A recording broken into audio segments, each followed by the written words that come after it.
मेरे अत्यंत आत्मीय मित्रों और प्यारे विद्यार्थियों, मैं संतोष सिंह आज की इस वीडियो में आप सभी लोगों का हार्दिक स्वागत और अभिनंदन करता हूं। आज का जो यह वीडियो है बहुत ही मोस्ट इंपॉर्टेंट होने वाला है, क्योंकि इसमें हम लोग बात करने वाले हैं अब तक के बहुत बड़े परिवर्तन के रूप में जो उत्तर प्रदेश सरकार ने लिया हुआ, यूपी गवर्नमेंट ने, जिसमें कि यूपीएसएससी के थ्रू किया जाएगा। इसमें पीईटी नाम का एक नया एग्ज़ाम कराया जाएगा। तो ये एग्ज़ाम क्या है, आइए चलिए इसके बारे में हम लोग जानते हैं। तो इसका मैं सिलेबस पूरा का पूरा डिस्कशन करने वाला हूँ, इसलिए वीडियो को अंत तक जरूर देखिएगा। और ख़ास तौर पर यह वीडियो जो है क्लास 10th और 12th और साथ ही साथ ग्रेजुएशन के बच्चों के लिए बहुत ही इंपॉर्टेंट होने वाला है, क्योंकि आप किसी भी कर्मचारी, किसी भी सरकारी जॉब अगर करना चाहते हैं तो उसमें आपको पीईटी एग्ज़ाम एकदम क्वालिफाइड करके ही जाना पड़ेगा। एक तरीके से ये इंट्रेंस एग्ज़ाम की तरह है, जिस तरीके से टेट वगैरह होता है, सुपर टेट होता है और साथ ही साथ यूपी टेट होता है, सी टेट होता है। तो ये जो कराए जाते हैं टीचर एलिजिबिलिटी टेस्ट के लिए, उसी तरीके से प्री एलिजिबिलिटी टेस्ट इसे कहा गया है, जिसका नाम है प्रारंभिक अर्हता परीक्षा। यानी कक्षा 10 और 12th पर जितने भी आपके मोस्ट इंपॉर्टेंट एग्जाम कराए जाते हैं आपके एग्जामिनेशन के, ग्रुप सी से रिलेटेड यानी वर्ग समूह ग से रिलेटेड, तो समूह ग की जितनी भी वैकेंसीज आपकी आती है तो उससे पहले ये जो एग्ज़ाम है ज़रूर कराया जाएगा, पीईटी का एग्ज़ाम, जिसे हिंदी में हम लोग कह रहे हैं प्रारंभिक अर्हता परीक्षा।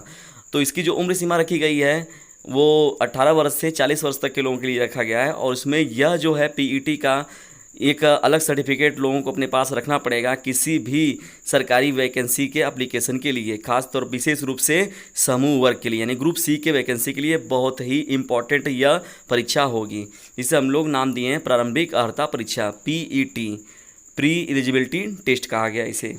तो चलिए आइए देखते हैं इसमें क्या रहेगा, इसका शेड्यूल क्या रहेगा, इसका सिलेबस क्या रहेगा और इसका पैटर्न क्या रहेगा। तो इसमें अगर बात किया जाए सबसे पहले प्रश्नों की संख्या के बारे में, तो इसमें टोटल जो प्रश्नों की संख्या होगी वो टोटल 100 होगी, और जो इसका टोटल पूर्णांक होगा, पूर्णांक भी इसका टोटल 100 ही रखा गया है। और परीक्षा की जो अवधि है यानी जो समय है, यह पेपर जो कराया जाएगा यह 2 घंटे का पेपर होगा। तो आपको बताया गया कि प्रश्नों की संख्या टोटल 100, पूर्णांक भी क्या होगा, 100 होगा, परीक्षा की अवधि जो होगी 2 घंटा होगी, और मतलब प्रत्येक प्रश्न के लिए 1 नंबर है। और यदि आप गलत करते हैं तो 1/4 नंबर आपका कट कर लिया जाएगा। तो ये है मोस्ट इंपॉर्टेंट पैटर्न आपका। तो आइए अब देखते हैं हम लोग कि पीईटी एग्ज़ाम का सिलेबस क्या है। और ये जो है क्लास 10th 12th और जो ग्रेजुएट कर रहे हैं बच्चे उनके लिए तो बहुत ही इंपॉर्टेंट है, और जो इस समय क्लास 10th और 12th के बच्चे हैं उनके लिए एकदम अनिवार्य है ये, क्योंकि बिना वो इसका एग्ज़ाम किए किसी भी गवर्नमेंट वाले परीक्षा में बैठ नहीं पाएंगे। उनको पहले ही इसकी अनिवार्यता है कि उनके पास इसका सर्टिफिकेट होना एकदम अनिवार्य है। तो चलिए आइए हम लोग देखते हैं इसके अब सिलेबस के बारे में।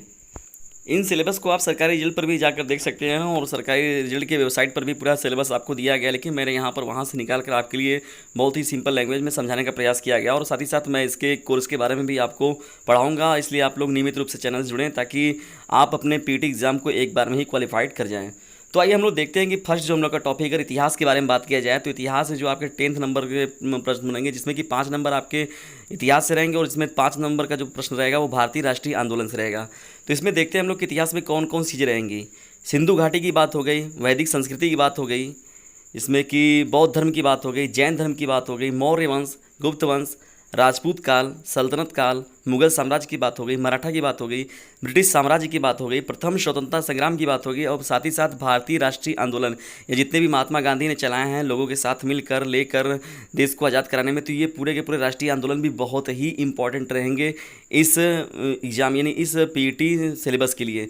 नहीं, इतिहास के इस सिलेबस में ये पूरा का पूरा आपका रहेगा। तो वैदिक संस्कृति में बताया गया, जैसे ब्राह्मण क्षत्रिय वैश्य शूद्र की बात की जाती थी। सिंधु घाटी में आप जानते भी बौद्ध धर्म जैन धर्म। तो ये पूरा का पूरा टॉपिक है इतिहास, यानी इतिहास का पूरा इतना टॉपिक आपका रहेगा। 10th नंबर में 5 नंबर जो आपका इतिहास के इतने टॉपिक रहेंगे, और 5 नंबर जो रहेगा भारतीय राष्ट्रीय आंदोलन से रिलेटेड है, जिसमें कि आपके सुभाष चंद्र बोस से रिलेटेड आज़ाद हिंद फौज की बात हो गई, और साथ ही साथ महात्मा गांधी से, जिसमें उन्होंने चलाया था असहयोग आंदोलन, सविनय अवज्ञा आंदोलन, उसमें कई प्रकार के मोस्ट इंपॉर्टेंट जितने भी आंदोलन चलाए हैं, तो वो आंदोलन भी बहुत ही इंपॉर्टेंट होने वाले हैं। बढ़ते हैं हम लोग अपने सेकंड टॉपिक की तरफ, जो भूगोल के लिया गया। तरी भूगोल से भी आपके 5 नंबर के प्रश्न रहेंगे, जिसमें कि भारत एवं विश्व का भौतिक भूगोल शामिल किया गया है। वन, पर्वत, संसाधन की बात हो गई, जैसे संसाधन, भूमि संसाधन, जैव संसाधन, जितने प्रकार के हम लोग संसाधन के बारे में पढ़ाते हैं तो वो संसाधन बहुत इंपॉर्टेंट है। नदियाँ तथा घाटियाँ से रिलेटेड प्रश्न रहेंगे, मौसम और जलवायु से प्रश्न रहेंगे, पर्यावरण और आपदा से रिलेटेड प्रश्न आ सकते हैं। तो ये हो गए भूगोल के आपके सिलेबस।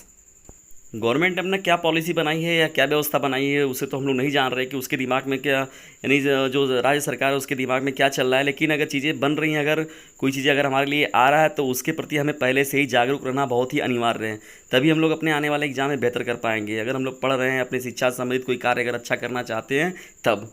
तीसरी बात, अगर मोस्ट इंपॉर्टेंट बात किया जाए, तीसरी जो हम लोग की भारतीय अर्थव्यवस्था, नहीं अर्थव्यवस्था से रिलेटेड भी आपके टॉपिक जो रहेंगे बहुत ही इंपॉर्टेंट प्रश्न है। इकोनॉमी से भी प्रश्न बनेगा 5 नंबर का, जिसमें कि मुख्य रूप से जो टॉपिक शामिल किया गया है इसमें योजना आयोग को शामिल किया गया है, नीति आयोग को शामिल किया गया है, पंचवर्षीय योजना को शामिल किया गया है, साथ ही साथ हरित क्रांति को शामिल किया गया है, और जीएसटी और जीडीपी भी इसके महत्वपूर्ण टॉपिकों में से एक रहेगा। इसे जीडीपी और जीएसटी, ग्रॉस डोमेस्टिक प्रोडक्ट, और गुड्स एंड सर्विस टैक्स की बात हो गई, और साथ ही साथ अर्थव्यवस्था और साथ ही साथ मिश्रित अर्थव्यवस्था की बात हो गई। तो ये जो हो गए आपके भारतीय अर्थव्यवस्था से रिलेटेड भी प्रश्न आपके रहेंगे। ये जो पूरे के पूरे टॉपिक हैं बहुत ही इंपॉर्टेंट, जो इस समय नीति आयोग है बहुत इंपॉर्टेंट। पंचवर्षीय योजना की बात हो गई, जैसे 12 पंचवर्षीय योजनाएं चलाई गई थी, उसमें क्या हरित क्रांति से क्या फ़ायदा हुआ था, जीएसटी और जीडीपी क्यों है, क्या है ये मिश्रित अर्थव्यवस्था क्या होती है, तो इनके बारे में भी आपको जानकारी होना बहुत ज़रूरी है, क्योंकि इनसे रिलेटेड क्वेश्चन कुछ ना कुछ बनेंगे जरूर। यानी भारतीय अर्थव्यवस्था से भी आपका 5 नंबर का क्वेश्चन बनना ही बनना है, मतलब 5 नंबर के प्रश्न आपके इनसे भी पूछे जाएंगे। पीईटी सिलेबस को हम लोग आगे लेकर बढ़ते हैं और देखते हैं कि राज्य व्यवस्था और भारतीय संविधान से उसमें क्या क्या पूछा जाएगा।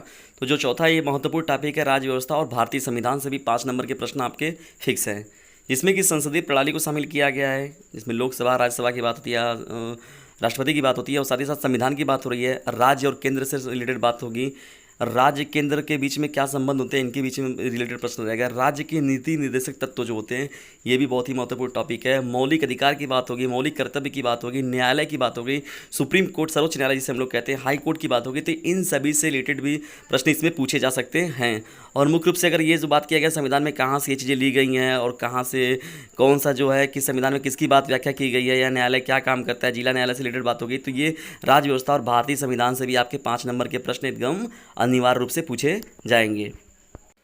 पीईटी सिलेबस में जो 5वीं महत्वपूर्ण टॉपिक है वो है सामान्य विज्ञान। सामान्य विज्ञान में अगर बात किया जाए तो 5 नंबर के प्रश्न यहाँ से भी बनेंगे आपके, जो कि प्रारंभिक भौतिक विज्ञान से संबंधित हो गए, प्रारंभिक रसायन विज्ञान संबंधित हो गए, प्रारंभिक जीव विज्ञान संबंधित हो गए। तो एकदम बेसिक क्वेश्चन आपसे पूछे जाएंगे, भौतिक रसायन साथ ही साथ बायोलॉजी के भी प्रश्न रहेंगे, और ये 5 नंबर के रहेंगे।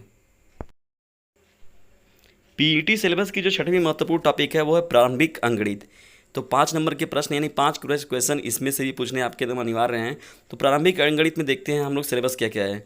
पूर्ण संख्या की बात हो गई, भिन्न तथा दशमलव की बात हो गई, प्रतिशतता की बात हो गई, समीकरण यानी अंकगणित से रिलेटेड जो समीकरण होंगे, वर्ग एवं वर्गमूल की बात हो गई, घातांक एवं घात की बात हो गई, साथ ही साथ औसत एवरेज। तो ये है आपके प्रारंभिक अंकगणित के महत्वपूर्ण सिलेबस, यानी पूर्ण संख्या, भिन्न तथा दशमलव, प्रतिशतता, समीकरण, वर्ग एवं वर्गमूल, घातांक एवं घात और औसत, ये रहेंगे आपके प्रारंभिक अंकगणित के सिलेबस को हम लोग आगे लेकर चलते हैं और देखते हैं कि पीईटी का जो 7वां पॉइंट है वो महत्वपूर्ण पॉइंट क्या है।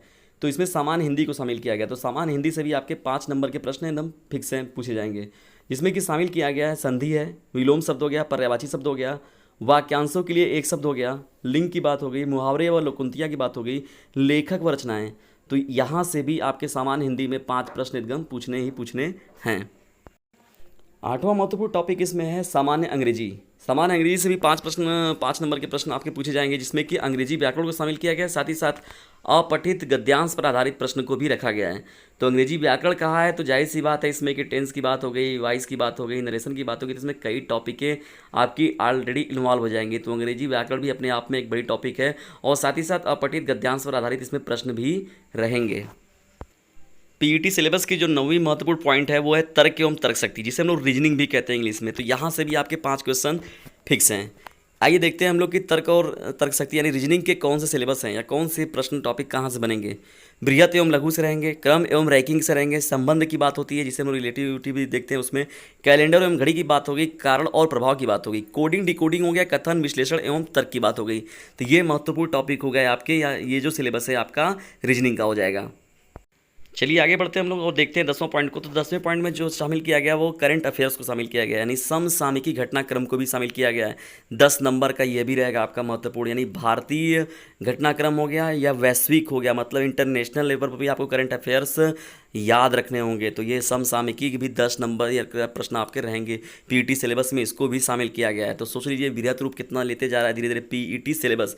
और वास्तव में देखा जाए तो पीईटी कुछ है नहीं, लेकिन बिना इसके आपको एग्जाम दे भी नहीं पाएंगे। एक तरीके से कुछ भी नहीं है, और एक तरीके से देखा तो बहुत कुछ है। 11वां पॉइंट इसमें है सामान्य जागरूकता। तो सामान्य जागरूकता में जो जनरल अवेयरनेस की बात होती है, तो इसमें क्या शामिल किया गया है, ये भी 10 नंबर के प्रश्न रहेंगे। जैसे भारत के पड़ोसी देशों से रिलेटेड प्रश्न बन सकते हैं। देश की बात हो सकती है, देश, राजधानी और मुद्रा की, कौन से देश की कौन सी राजधानी है या इसकी क्या मुद्रा है। और साथ ही साथ जो आपके दिवस हो गए, दिवस की बात हो गई, वो चाहे अंतर्राष्ट्रीय दिवस की बात होगी, चाहे आपके अपने देश की दिवस की बात होगी, जहाँ पर भी जो मनाए जाते हैं। तो जितने भी आपके जयंतियाँ हो गई, ये भी बहुत ही इंपॉर्टेंट है। और साथ ही साथ विश्व के कौन कौन से संगठन प्रारंभ किए गए हैं और उनके मुख्यालय कहाँ पर हैं, ये भी बहुत महत्वपूर्ण टॉपिक है। और खेल से रिलेटेड रहेगा प्रश्न, पुरस्कार एवं विजेता से रिलेटेड भी प्रश्न यहाँ पर आपका सामान्य जागरूकता में पूछ सकता है।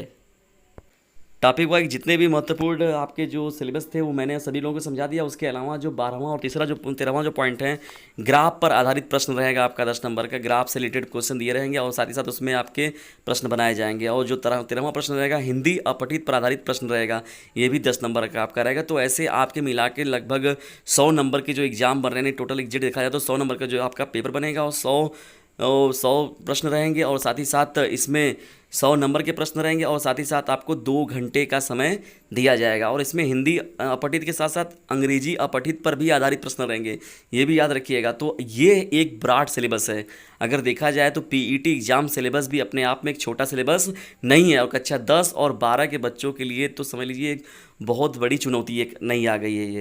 क्योंकि आप भाई किसी अदर एग्जाम, किसी भी एग्जाम को आप दे नहीं पाएंगे बिना इसके किसी भी ये आपको एक तरीके से देखा जाए तो गवर्नमेंट जॉब में जाने का एक प्रवेश पत्र दिया जा रहा है आपको, और ये सर्टिफिकेट के रूप में आपको प्रोवाइड कराया जाएगा। तो ये एक इसका ब्रॉड सिलेबस है, और आपको इसकी तैयारी के लिए अभी से लग जाने की ज़रूरत है।